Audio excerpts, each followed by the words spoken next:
Alright, so for this episode we're going to be looking at this Automec brake line kit, which comes pre-cut and has the fittings pre-installed so that you really just have to focus on bending to fit, which is really nice.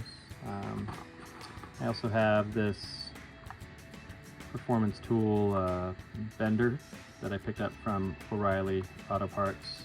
I've seen a couple different types, and I don't know if this is the one necessarily that I've seen recommended, so I'm going to give it a shot and see how it goes.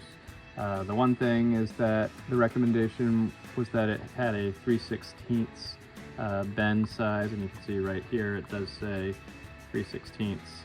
It's also got a 1/4 inch, but I think I'm dealing with 3/16 inch brake lines, so we have our spool there that can allow us to bend the right type of tube. So we'll get that opened up in a second as well. But first, let's open this Automec kit and take a look inside.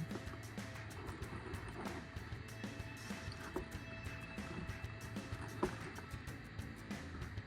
course, my paint can's getting in the way. There we go. So this kit is from the UK. It's a copper nickel kit. I think in the United States we call it nickel copper or NICOP or NICOP. So it's just that nice shiny copper look, but it doesn't tarnish thanks to the nickel hybrid alloy. So you can see actually they tell you all of the different pieces that they give you, and they're all numbered. So you've got a number 1 pipe, which is master cylinder to the union, which for us is the brake switch with the pressure switch built into it. Number 2 is for the right hand front wheel connection. Number 3 is the left hand front connection. And then they go on down through the list. Now, obviously this kit doesn't have all of these, so what happens is they kind of base it on each model. So I ordered from Moss Motors an MG specific brake line kit. And instead of sending everything sort of pre-bent and ready to go, it's sent in this smaller form package here, which we can see. And that essentially allows us to get the kit easily, and we just have to bend it. So if we look through here, let's see, first up, we get a collection of little clips. And so these little clips are for mounting the brake lines inside of the engine bay, and then obviously we've got to go down along the underside of the transmission tunnel as well. So we've got these to help us with that. And then here we've actually got our specific brake lines themselves. So this one, they all have these numbers on them. So this one's got a little, put it upside down here. This one's got a little number 1 on it. So we know that that's for the master cylinder to union. And if we recall, there's actually 2 brake lines that run from the master cylinder to the union. So the question is, well, which one is it? Here's the other one. And you can see, actually one of them is considerably longer. So, this one must be for the rear, which is set back a little further toward the steering wheel when you're thinking about, how the pedal box is mounted. And this one's a little shorter, so it must be for the front. You can also tell this one's actually got a black cover on this fitting on this side, whereas all the other ones are yellow. This black one is actually slightly bigger. So when you look at the master cylinder itself, it's pretty clear that the front cylinder port is actually a little bit bigger. So that's what this one's all about. So you got rear and you got front. So there's those. So these would need to be bent to match. And then we've got, let's see, which one's this? Number 3, number 5, number 6, number 4, so this one must be a number 2, yes? This one's number 2, here we go.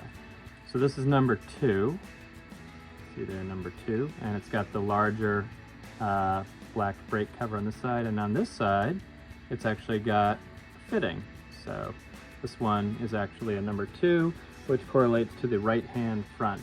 And so you see it's a little longer, so right-hand front is going to go from that brake pressure switch, the union, and it's going to go actually from the union, and it's going to go all the way along the front of the car and over to the passenger side front wheel well, essentially. So that's why this one's a little bit longer.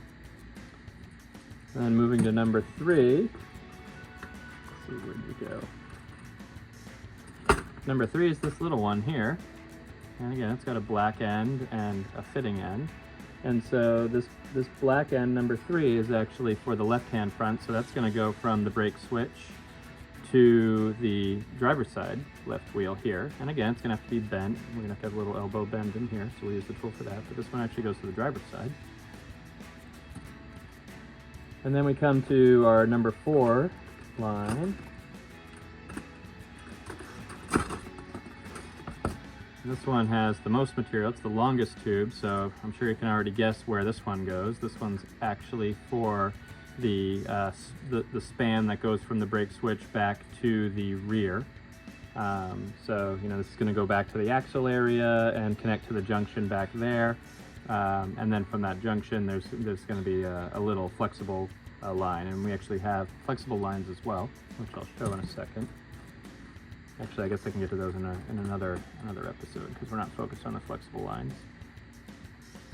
This is the number 5 line, and the number 5 line is actually, it says right-hand rear.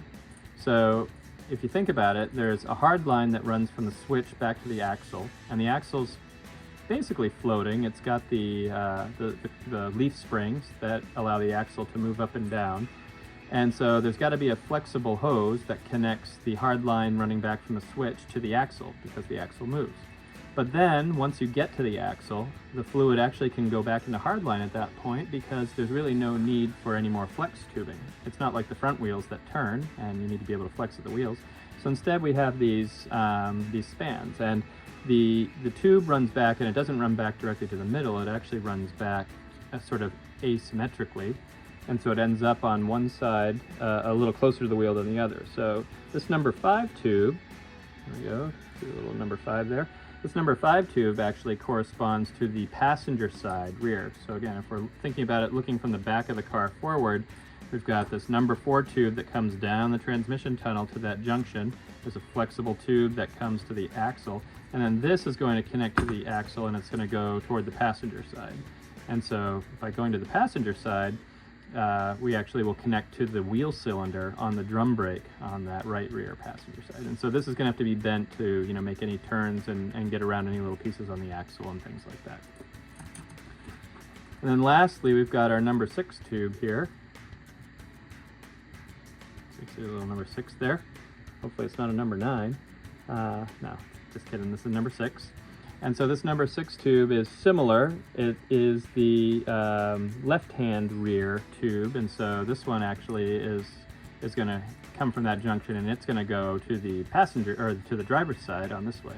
And if I compare these two, actually, the number 5 is clearly smaller than the number 6. So what does that tell me? That tells me that the hard line is going to come down maybe closer to the passenger side, because you know, you need to reach a little further to the driver's side versus the passenger side. So maybe it's coming down, you know, here. I haven't actually looked at the rear end, so I don't know for sure. What's interesting is the brake switch is on the driver's side, and so if the junction on the back is down here on the passenger side, that means at some point the rear line is going to have to come down the driver's side, and it's going to have to cut across to come to the passenger side and then come down to the passenger side. So I'll have to look under the car and actually see where this brake line cuts across. So the next thing you got to ask yourself is, all right, great, so here's this kit, but it has to be all, you know, stretched out, and these straight lines obviously need to be bent. All of it needs to be bent to fit. So, you know, how do I know how to bend it to fit? If you watch a lot of YouTube videos, they say get a coat hanger and, you know, wire hanger, and unbend it so that it's straight, and then follow the contours of the car and then keep that as your mold. But actually, luckily for us, since this is a restoration and not a complete new build, I actually was able to save all of the brake lines from the original setup.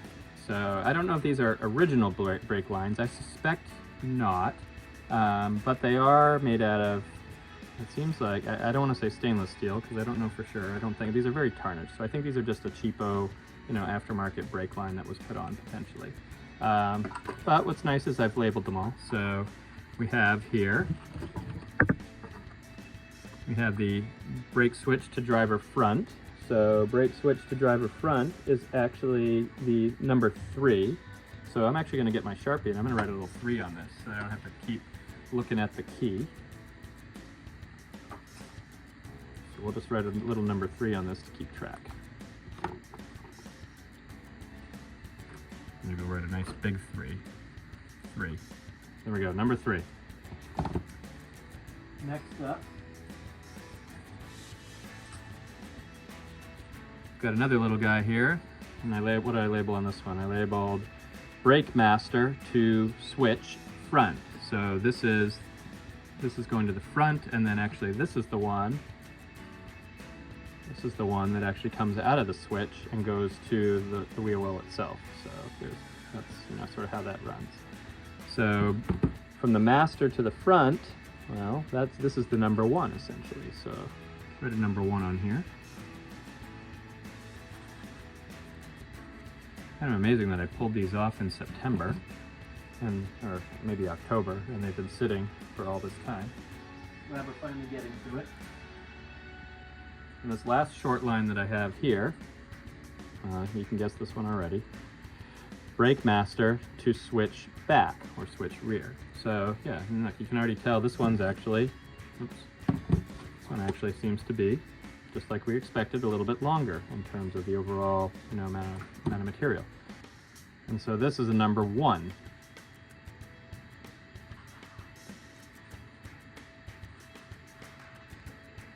If you remember, there are 2 number 1s, right? So we have, both of these are flagged as number 1, which, kind of makes sense in a way, although it'd be nice if they broke those apart, even if it was like a 1A and a 1B. Actually, I'll do that here. I mean, we say back on this side, but I'm going to say 1 rear. And on this one, we'll say 1 front. Just so we really know what we're doing. Now, like I said, we haven't really gotten to the back of the car yet. But the good news is, check this out, we're not going to need that coat hanger because we've got this number 2 line right here. And the number 2 line works in a similar way. We've got this part to the switch, and then you can see all of these contours have been bent in, and they're going to go all the way around sort of the front of the car. This kind of goes under the steering rack, just in back of it, so sort of right under the crankshaft pulley at the front of the engine. Kind of run right across the cross member and connect the brake switch on the driver's side to the wheel well on the passenger side. And so this is the number 2. So we'll write a big number 2 on this. Alright, and this one looks nice and complicated as far as bends. You can see all these bends. And one thing that I've been learning about is that, you don't want to try to overbend these tubes. It's okay to underbend them and then work them into form in the car. So we really just want to get close, so we're not going to try to perfectly replicate all these bends.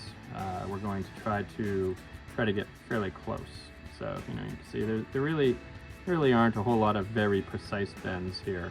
I think probably whoever did this, they probably just had a hand tool, and they probably installed the brake line in the car and bent it, just to fit all the different little turns and everything in the car, maybe even by hand. So we'll try to do a little bit better of a job than that without ruining the tubes. That's what I'm really concerned about, and why I've kind of been holding off on this, but we'll see. So maybe we'll start with some of these small guys, and we'll see how we do bending things. So stay tuned.